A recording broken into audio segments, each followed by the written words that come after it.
السلام علیکم۔ اگر ہم انسانی تاریخ کا مطالعہ کریں تو ہمیں معلوم ہوتا ہے کہ اسلامی تاریخ کو کسی اور واقعہ نے اس قدر بری طرح متاثر نہیں کیا جیسے سانحہ کربلا نے کیا۔ یزید کی فاسق حکومت کے خلاف حضرت امام حسین علیہ السلام کے ساتھیوں اور اہل و عیال پر مشتمل مختصر سا قافلہ حسین 2 محرم الحرام کو کربلا میں پہنچا، جس مقام پر حضرت امام حسین علیہ السلام نے اپنے ساتھیوں اور اہل و عیال کے ہمراہ خیمے گاڑے تو اس بیاباں کی فضا کو دیکھ کر آپ علیہ السلام نے پوچھا کہ اس مقام کا کیا نام ہے۔ لوگوں نے بتایا کہ اس جگہ کو کربلا کہتے ہیں۔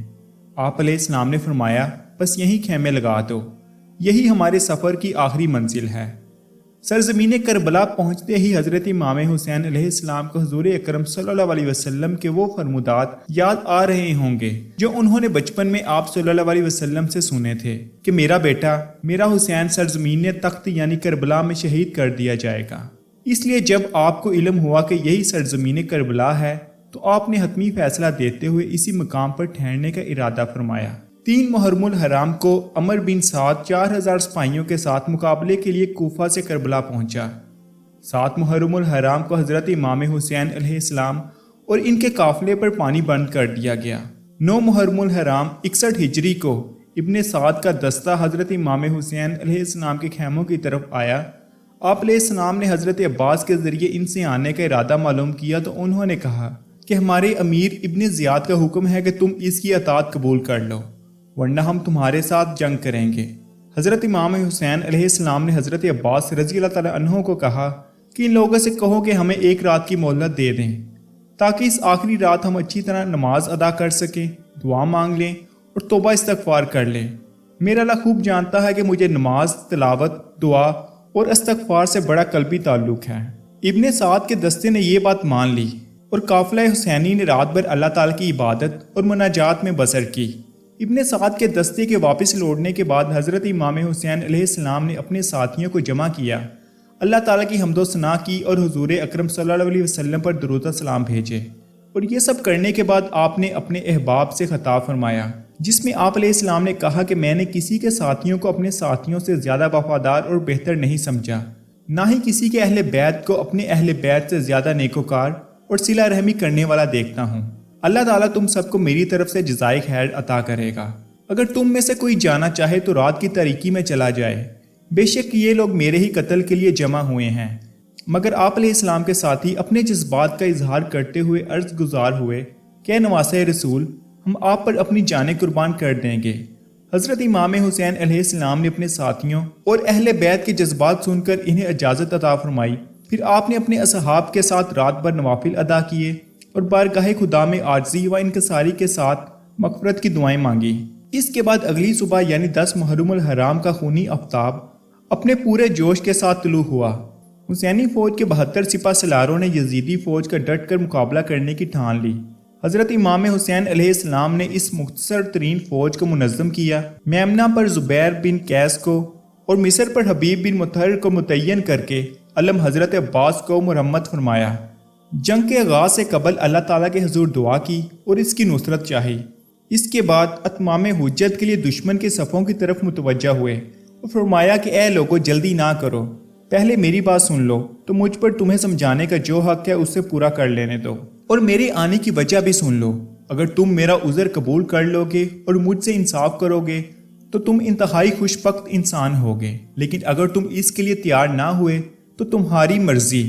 اللہ تعالیٰ میرا کارساز اور وہی اپنے نیک بندوں کی مدد کرتا ہے۔ جو ہی حضرت امام حسین علیہ السلام تقریر کے اس حصے پر پہنچے تو خیمے سے اہل بیت کی عورتوں کی شدت رنج سے چیخیں نکل گئیں۔ اب تھوڑی دیر کے لیے رک گئے اور اپنے بھائی حضرت عباس کو انہیں چپ کروانے کے لیے بھیجا۔ پھر آپ نے اپنی تقریر کو جاری رکھتے ہوئے فرمایا، لوگوں تم میرے حسب و نسب پر غور کرو اور دیکھو کہ میں کون ہوں، اپنے گریبانوں میں منہ ڈالو اور اپنے آپ کو ملامت کرو۔ تم خیال کرو کیا تمہیں میرا قتل اور میری توہین زیب دیتی ہے؟ کیا میں تمہارے نبی کا نواسا اور ان کے چچیرے بھائی کا بیٹا نہیں ہوں جنہوں نے سب سے پہلے اللہ تعالیٰ کی آواز پر لبیک کہا اور اس کے رسول پر ایمان لائے؟ کیا تمہیں رسول اللہ صلی اللہ علیہ وسلم کا وہ قول یاد نہیں جو انہوں نے میرے اور میرے بھائی کے بارے میں فرمایا تھا کہ یہ دونوں نوجوان جنت کے سردار ہوں گے۔ اگر میرا یہ بیان سچا ہے اور ضرور سچا ہے تو بتاؤ کہ تمہیں ننگی تلواروں سے میرا مقابلہ کرنا ہے، اور اگر تم مجھے جھوٹا سمجھتے ہو تو آج بھی تم میں سے وہ لوگ موجود ہیں جنہوں نے میرے متعلق رسول اللہ صلی اللہ علیہ وسلم کی حدیث سنی ہے۔ تم مجھے بتاؤ کہ کیا آپ کی اس حدیث کی موجودگی میں تم میرا خون بہانے سے باز نہیں آؤ گے؟ لیکن کوفیوں اور ان کے سرداروں پر حضرت امام حسین علیہ السلام کی کسی بھی بات کا کوئی بھی اثر نہ ہوا سوائے حر بن یزید تمیم پر، جن پر آپ کی تقریر کا بہت گہرا اثر ہوا اور یہ کہتے ہوئے آپ کی جانب چل پڑا کہ یہ جنت یا دوزخ کے انتخاب کا موقع ہے۔ میں نے جنت کا انتخاب کر لیا ہے، خواہ مجھے ٹکڑے ٹکڑے ہی کیوں نہ کر دیا جائے یا جلا دیا جائے۔ حر اپنی فوج کو چھوڑ کر قافلہ حسین میں شامل ہوا اور اس کے بعد 1 to 1 مقابلوں کا آغاز ہوا، جس میں اہل بیت اطہر کا پلڑا بھاری رہا۔ یہ دیکھ کر ابن سعد نے عام حملے کا حکم دے دیا۔ امام حسین کے فدائی اور اراکین اہل بیت نے دشمنوں کی یلغاروں کا پوری قوت اور کمال سے ڈٹ کر مقابلہ کیا، مگر فدائی ایک ایک کر کے کٹ گئے لیکن میدان جنگ سے منہ نہ پھیرا۔ دوپہر تک امام حسین علیہ السلام کے بیشتر آدمی کام آ چکے تھے، چنانچہ اب باری حضرت علی اکبر، عبداللہ بن مسلمہ، جعفر تیار کے پوتے، علی عقیل کے فرزند، عبد الرحمن حضرت حسن کے صاحبزادے، قاسم اور ابو بکر میدان میں اترے اور شہید ہوئے۔ جب اہل بیت میں سے کوئی بھی باقی نہ رہا تو حضرت امام حسین علیہ السلام کے بیمار صاحبزادے حضرت سیدنا زین العابدین نے اپنے والد گرامی سے اجازت طلب کی، لیکن حضرت امام حسین علیہ السلام نے آپ کو اجازت نہ دی اور خود میدان کربلا میں اترے۔ اس مقابلے میں آپ علیہ السلام دیر تک یزیدیوں کو واصل جہنم کرتے رہے۔ پورے یزیدی لشکر میں کہرام مچ گیا۔ حیدر کرار کا یہ فرزند جس طرف تلوار لے کر نکلتا، یزیدی لشکر خوفزدہ بھیڑوں کی طرح آگے آگے بھاگ نکلتا۔ اس مارکے کے دوران آپ علیہ السلام کو بہت زیادہ پیاس لگی۔ آپ علیہ السلام نے پانی کے لیے دریا فرات کا رخ کیا، مگر دشمن سخت مزاحمت کرنے لگے۔ اچانک ایک تیر آپ علیہ السلام کے چہرہ مبارک پر لگا اور آپ کا چہرہ مبارک زخمی ہو گیا۔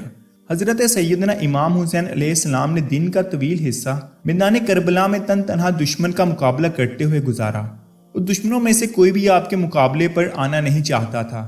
چنانچہ پورے یزیدی لشکر نے آپ کو اپنے نرغے میں لے لیا اور آپ پر حملہ کر دیا۔ یزیدی لشکر میں سے کوئی بھی آپ کے قتل کا ذمہ نہیں لینا چاہتا تھا۔